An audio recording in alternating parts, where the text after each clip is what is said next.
Hey, what's going on, everyone? This is Mitch. Good Sunday morning to you all. Hope you guys are doing well out there. Had yourselves an awesome weekend and just feeling fantastic out there. I'm feeling pretty good despite the fact that my team lost. For you folks who don't know or are just tuning in, I'm a big Gamecock fan, and of course, I went up to Charlotte to watch my team play, and we got our butts handed to. But life moves on. There's more to life than football. But if we got any Tar Heel fans tuning in this morning, certainly congratulations to your team.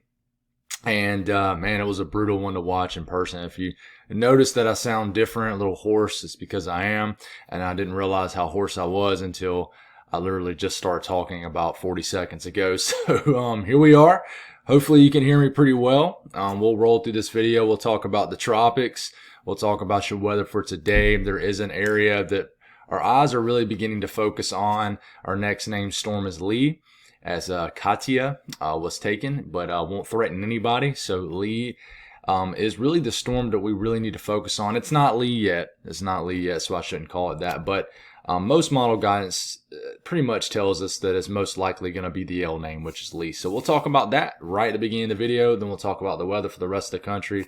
I'm excited to get back in the flow of things with chasing the hurricane early last week and going up to Charlotte over the last couple of days. I had a great time visiting my dad and my cousins and just things like that. But I am excited to get back to a normal flow of things. I feel like I'm all off and going to definitely use the next couple of days to get my flow back right, and we can start pumping out some good content for you guys. Excited about that. But with that being said, if you folks have not subscribed, certainly consider doing that. Like the video if you like it. You guys got anything that I can pray about or pray over? As always, please put those in the comments below so I can pray over it and others can do so too. I'll get caught up with all the comments that I've missed over the last couple of days sometime this afternoon, and then I don't plan on getting behind again like I've been the last several days again, unless, of course, vacation or something comes up. But let's give you an update on the tropics. So let's start off fresh information. In fact, let's see if we have another update from the 8 a.m. update. And we do. So we have another area of interest that just popped up. So what we got here is, and things have changed, so I'm glad I pushed the update button here. So we got Katia out here. We got Gert that just will not go away, but not bothering anybody but the ocean and the fishes. So nothing to be concerned about with Gert, but it is pretty wild how he just keeps regenerating out here and just being with us. So we have this area of interest right here, and it's one of those long areas of interest that looks concerning when you look at it right off the dot, right? But there is, a reason to believe that this could potentially turn out into sea. But keep in mind when we discuss all this model guidance this morning that it is, a lot of it is that long range that is showing that turnout to sea. So what I'm saying is, we don't know what's going to happen 7 to 10 days out. That's why I try to focus on the short and the medium term more so. But we do have an 80% chance of development of Invest 95L, which is what this is dubbed right now. Just an Invest, an area of interest. And then we have a new area of interest that just came up on the 8 a.m. update, like literally a couple minutes ago. And this has a 20% chance to develop in the next 7 days. There's another wave behind this one that looks pretty healthy, and we'll see if this can get going also. There is some model support for this, but this looks like it's going to gain latitude pretty quick and won't bother anybody but the surface of the ocean and the fishes. So we're really focusing in on this, and that's what we're going to do here. So we look at the satellites. There's Gert. There's the kind of the leftovers of what was Idalia. Katia out there, but we're not going to even talk about any of this right here because, like I said, it's not bothering anybody. This is our wave, our area of interest. Okay, it's your classic looking what we call main development region wave, or tropical Atlantic, which is this entire area right here. And it looks like just your classic tropical wave. There's nothing special about it. It looks very compact. I will say that it's not very broad. So we'll see what happens downstream with this, but this will be the main topic in this video. But there is another wave emerging off the west coast of Africa that, like I said, did get dubbed an area of interest. So we need to watch that. But the main focus on this video is going to be this blob of green you see right here. So we'll start off this evening. And we'll keep going, and we're only, if you're confused about where we are on this map, this is the tropical Atlantic, the Lesser Antilles, Puerto Rico, the Dominican Republic, Haiti, right in here, and then the southwest portion of the Bahamas. So this is really the area we need to focus in on, right into here. So we'll keep this going in motion. We'll get into tomorrow morning. There's no L popping up here, meaning I really think in the next few days, I don't think we're going to get much development from this, but that could change. But as we get to about midweek, we take it to actually about, I would say, Thursday morning, September the 7th. The GFS says, hey, this is starting to get some development to it. And I can tell you the environmental background points to gradual development at minimum. Rapid strengthening, no, but I can tell you the upper wind pattern out here supports tropical development. Definitely, and I'll talk about that here in a second. Low shear, it certainly supports it. It's just figuring out the steering current. So we're going to talk about that also. But starts to pop up the L, says a 1010 millibar low pressure. It's probably still a tropical depression at this point. Here comes that other wave that just got dubbed an area of interest and says, hey, it's going to be a tropical storm pretty quick. Does this take the name Lee before this does? And then after Lee, it's, I believe, Margot. It's a possibility. Okay, the GFS keeps going, rapidly strengthens this into a hurricane way out here in the main development region quick. Now, one thing to note, when these strengthen really quick like this, they quickly try to find a weakness in the upper pattern, and they try to gain latitude and turn out to sea. So that's one thing to note. When they strengthen really fast out here, way out here in the main development region, tropical Atlantic, they typically start to turn, and sure enough, this one's no different, begins to gain latitude and not really bother anybody. But you still keep focusing in on this, and this is just gradually strengthening. It has probably a marginal tropical storm moving into the northern Leeward Islands and starts to affect Puerto Rico as kind of just a weaker system. And the GFS continues to move this, and then it doesn't quite really affect like the Greater Antilles. It starts to make that turn north, and it's way over here on your screen, and begins to gain strength. And if you were to keep this going, and I was to kind of look at this really quick, here it is emerging on your screen, you would think, uh-oh, this is not good. It's heading right towards the southeast. Well, it quickly makes an abrupt north turn and could get pulled east. But, I mean, remember, we're talking about something 294 hours out. So, really, I have no business even showing you guys this, but just showing you the what we got here on the latest GFS. But what I'm trying to say is latest GFS says no, this is not going to affect land. But we got a long way to go, guys. We'll take a look at the Euro. The Euro has really been solid on trying to say that this is going to definitely develop into a hurricane. Okay, it doesn't do a whole lot with this area of interest back here, but it does. We do get Lee here in the next few days. I would say mid to late week if the Euro does come to friction here. Gets this to a sub 1,000 millibar low pressure storm Thursday morning. I would argue it's a tropical storm at this point, and then it just kind of fluctuates with strength for a little bit. We get into the weekend. At this point, we get an all-out hurricane by this Friday evening, by this coming Friday, September the 9th. And this just kind of goes back and forth with strength, but you got an all-out hurricane just north of the Lesser Antilles, and you would think that this is heading right towards us, but we have a hefty storm. We stop it here. This takes us all the way out to next Monday morning, September the 11th. We have probably a borderline major hurricane based off what the Euro is saying, well north of Puerto Rico. But I can already tell you, if you're to keep this going, it starts to make that turn north. Okay, so that's something we're noticing on model guidance. We look at the icon, which is only going to go out 120 hours, and there's our tropical wave starting to get its act together. Pops that L off. This one is too. It really likes the development of this one too. So, the icon and the GFS fight with which one's going to become Lee, which one will become Margot. With both of them become something you have to watch. But we continue to move the icon forward, and this is as far out as it goes, which is late Thursday night, Friday morning of this week.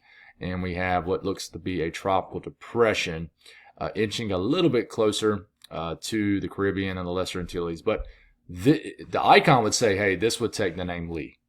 Okay? So Canadian model, we keep this going. Not the best model for the tropics, but I always like to compare all model guidance. The Canadian model says, it kind of follows the Euro, says, hey, this isn't going to develop into much. It's not going to take a name. Canadian says this is definitely going to be Lee. And the Canadian model definitely is a little bit further south in latitude and has a hurricane getting dangerously close to areas of the Lesser Antilles, Northern Leeward Islands, getting very close to Puerto Rico. And but it still makes that turn north. This is 10 days out, okay? But it's, all models, except the icon, because we only can see about 120 hours out. But all models have this turning north. But keep in mind, we don't even have a system yet. And I would argue this: the slower it takes to develop, the higher chance it has of moving just more so east to west. Remember, stronger tropical systems like to gain more latitude. So, for example, if this was become a hurricane right into here, there is ridging on top of the storm, but most likely it would already begin to gain a northern component to it. So just keep that in mind. Here it is. We'll look at the European ensemble as far as the upper wind pattern. All right, and here's the L right here popping off. And I can tell you that you got a nice ventilating flow out here.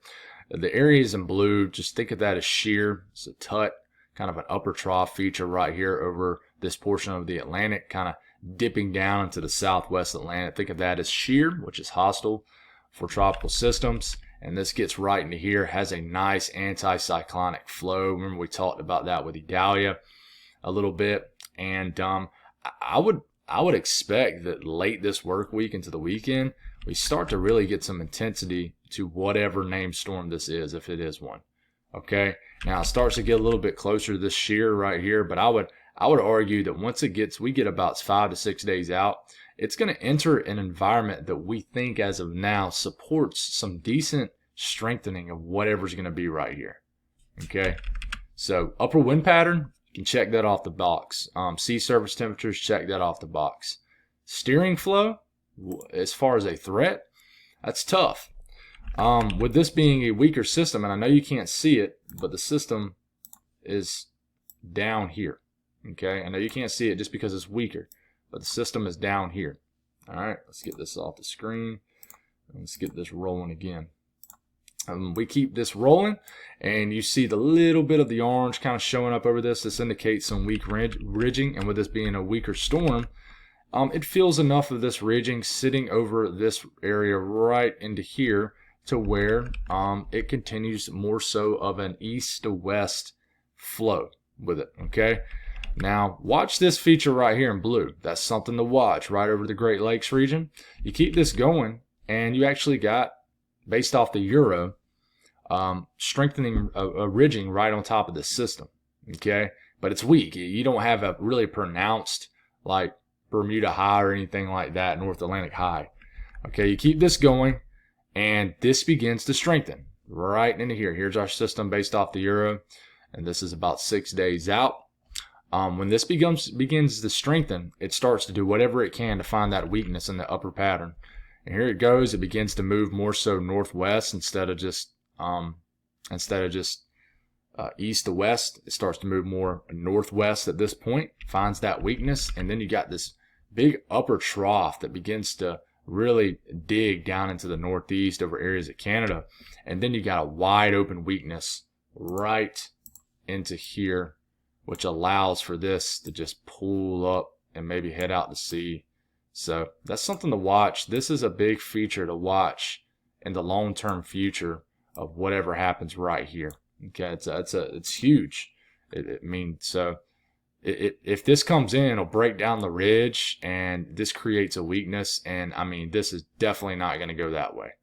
Okay, it would go more so like out here. But we don't know. We don't know what the pattern's going to be 8 to 9 days out. You never know. We could get like a little cut off low somewhere here, and then this actually yanks on this way. This might not actually come to friction, this upper trough.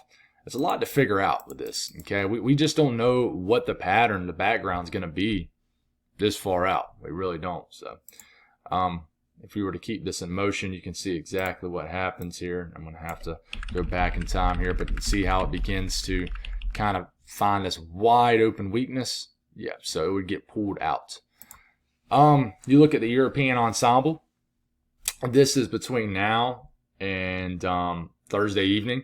Most model guidance likes it to be about right here. Whatever this system is, whether it's Lee, Margot, is it a named storm yet? Not sure. It likes it to be right about here. Okay, most models agree. This is the European ensemble. Most members like it into this area. Okay, you take this about 180 hours out, which is a week out from today, and you have some hefty, strong members in here. I mean, you got some Category 4 hurricanes into some of these members. Okay, you see these pinks, things like that. That is concerning. Getting this close to the Lesser and Greater Antilles. Okay, you got to watch out Bermuda too. And you would think this is heading right towards the southeast, but you know, just keep in mind we go 240 hours out, and look what most of the members do. A lot of them begin to turn out to sea. Okay, but there's some of them, the weaker ones, I would argue, is taking more of that southerly path. All right, but there is some strong hurricanes in here, guys. So there's a lot to figure out with the tropics, and we'll continue to figure it out. Stay tuned. We'll go over another update this evening on this information. We'll continue to pump out the information on the tropics. I think it's very important. A lot of people are on high alert from Idalia, so we certainly need to keep you guys aware. We take a look at the water vapor loop for today. We'll talk about what's going to happen today, which isn't a whole lot. Back in our neck of the woods, we got this swirl right here over Texas and areas of the south central U.S. We got a little area of dry air, which is funneling right into my state. Hit about 57 degrees for a low temperature this morning, which is, I think, the earliest we've gotten to below 60 degrees this earlier in the year in about 6 years. So it's really nice to already check that off the box as far as getting below 60 degrees. You never know when you're going to get your first sub 60 degree temperature here in South Carolina. Sometimes it's in early September like this year. Sometimes it takes all the way to October, which is always miserable for fall weather fans. But you got this huge upper low over California. Areas of the western U.S. is creating cooler than average temperatures in the southerly flow, which is allowing for a lot of shower and storm activity. And you look at the radar, there's already some of that out there this morning going over portions of Idaho, Washington, eastern Washington State and Oregon, and northern Nevada, even California. We got some morning Sunday showers up here in the Great Lakes region, especially the UP and Michigan. You guys are waking up to some damp conditions, but nothing too crazy. Storm Prediction Center, pretty quiet day.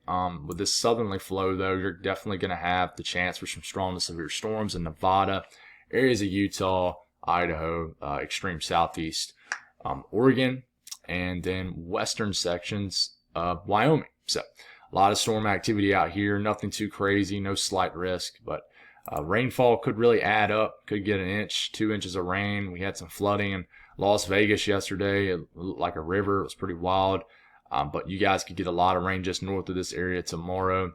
So certainly watch out for some flash flooding and this slight risk, which means there's at least a 15% risk in this yellow area of flash flood guidance being met. You look at watches and warnings, man, we really beat down this heat, but unfortunately it's going to come back.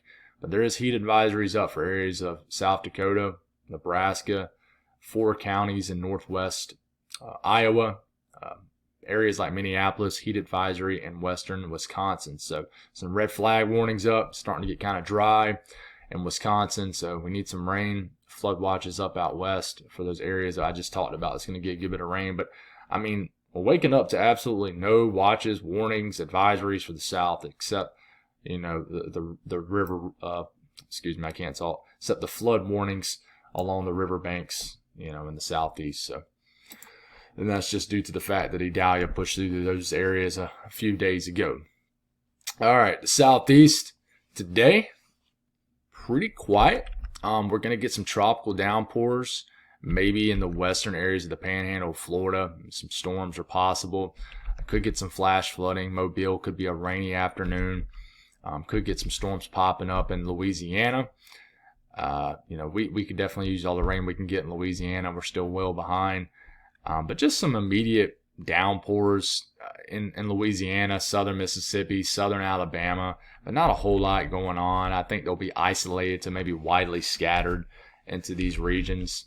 But outside of that, the Carolinas remains dry, Georgia too. Not a very active day in Florida at all.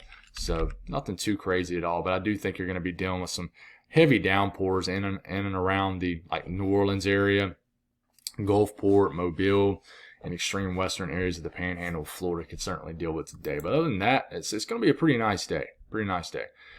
Northeast today, pretty quiet. Some showers could fly through Ontario and greet you folks in New York State.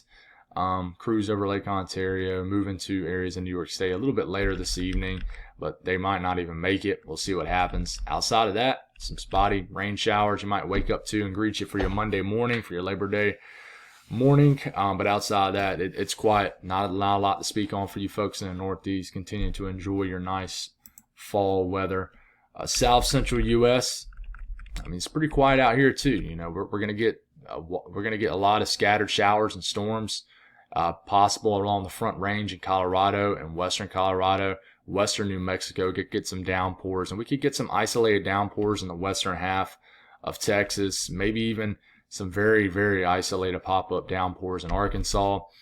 But we could definitely see some isolated to maybe at times scattered showers and storms in eastern Texas. So hopefully you guys see some rain. I know you all need some rain from the brutal summer that you guys have been having. But outside of that, it's pretty quiet. It seems like we just turned off a switch in the lower 48. It seems like we went from just severe weather day in and day out throughout the entire summer. So it's like we turned the light switch off to that, and then we turned it on for the tropics. So that helps me talking about the weather because I don't have to make these videos 40 minutes long and get into great discussion about two different things. So the H-triple-R model is not doing well at all with this shower activity up here in the Great Lakes region. It's not verifying well at all, but we could continue to get some of that this morning. But man, a quiet, warm day up here in the upper Midwest and the north central U.S. We could get some showers into the picture in the western Dakotas later into tomorrow morning. Outside of that, I know I keep saying that, it's quiet. It's just not very active day for the 2/3 of the country. But out west, it is definitely more active. We are going to get some hefty storms, I think. And if you live in northern Nevada, I think we could get some strong to severe storms today. Not a severe weather outbreak, but these storms could produce a lot of rain, some lightning, some small hail, certainly possible, some gusty winds.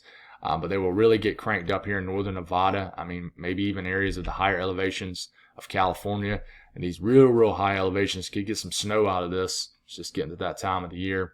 And, if you live in central to southwest areas of Montana, definitely some storm action, western Wyoming, northern Utah. I already talked about Colorado, but you stop it here. This is around 4 to 5 p.m. for you folks out here out west. And man, what a rainy, stormy Sunday afternoon, evening for you folks. I mean, it is a lot of heavy rain falling in Nevada, Idaho. So definitely be careful any flooded, don't drive through any flooded roadways or anything like that. So you guys are going to get a nice feed of moisture right on through this area. So a lot of rain could potentially fall in this area today for sure. And you talk about how much rain could potentially fall. And yeah, I mean, you can get an inch, maybe inch and a quarter rain in southwest Montana, a good bit of rain in northern Nevada. I would argue more rain could potentially fall in some of these areas, over an inch. That's a lot of rain out west. Okay. So definitely a huge pocket of heavy rain in this area of the Rockies. So be aware of flooding for sure. Temperatures warming up in the northeast. In fact, the mid-Atlantic could be a hot spot for the east today, where temperatures could rise into the low to mid-90s in like the Washington, D.C. area. It'll be warmer up there than it will be like in Georgia and the Carolinas. It's just a pocket of a lot hotter air in this region, starting to warm up, just for everybody. We're definitely losing that grip of that early fall air mass across the eastern U.S. and the second return of summer is definitely going to come. We always get the false fall. Happens every year. We never have a subtle a sudden switch to fall here in the south. Yeah, I think you guys know that. We typically always get these very early season cold fronts. It just kind of let us know that the season's changing. It is on the way, but it never is there yet, right? But here we go. We got the heat starting to build into this region. 90s, low 100s starting to return. We could hit 100 for somebody. In fact, we likely will in Minnesota or Wisconsin today. So, but temperatures out west, man. You know, if you're in the high plains, very hot. Okay, not well into the 90s. But as soon as you start to get into the mountains and on the other side of the Rockies and out west in the Pacific Northwest, it's nice. I mean, rain-cooled air. Definitely an early fall feel, a little bit warmer, where no rain's going to fall here in the lower elevations of Washington State. But, I mean, altogether, well below average out here out west. So that's all I got, guys. Thank y'all for tuning in. God bless all y'all, and have a great day.